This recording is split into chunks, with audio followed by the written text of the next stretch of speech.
ओल्या काजूची भाजी. तर मग मंडळी, आज आपण बनवणार आहोत कोकणात प्रसिद्ध असलेली एक पारंपरिक भाजी, ती म्हणजे मालवणी पद्धतीत ओल्या काजूची भाजी.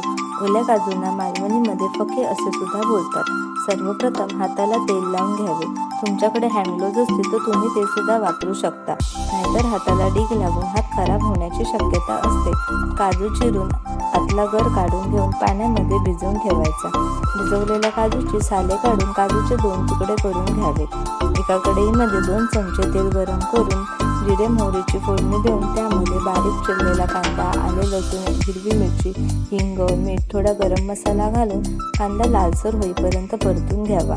त्यामध्ये अर्धा चमचा हळद घालून सोललेले काजूचे गर आणि बारीक कापलेला बटाटा घालून मस्तपैकी मिक्स करून घ्यावा. गरजेनुसार पाणी घालून ताटली ठेवून एक वाफ काढून घ्यावी. वरून किसलेले खोबरे आणि कोथिंबीर भुरभुरून ओल्या काजूची भाजी तयार आहे. लाईक, शेअर आणि सबस्क्राईब नक्की करा. नवीन व्हिडिओच्या नोटिफिकेशनसाठी बेल आयकॉनवर प्रेस करा. मस्त खा आणि स्वस्त राहा. टाटा.